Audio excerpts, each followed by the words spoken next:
தென்மதுரை வீரனுக்கு என்னுடைய மாமனுக்கு தேக்குமர தேகமடி அம்மா அம்மா.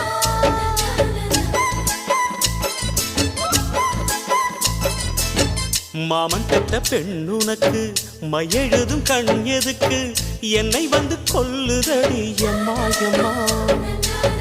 ஆத்திலே நான் குளிச்சேன், ஆசையா நீ புடிச்சேன், தோளத்தான் நீ புடிச்சேன், சொர்க்கத்தை நான் புடிச்சேன். அடடா, ஒரு அங்குலம் அங்குலமாக நீ ஆசையில் முத்தங்கள் போட அதை என்னென்ன சொல்லுவேன் எப்படி சொல்லுவேன் நானே.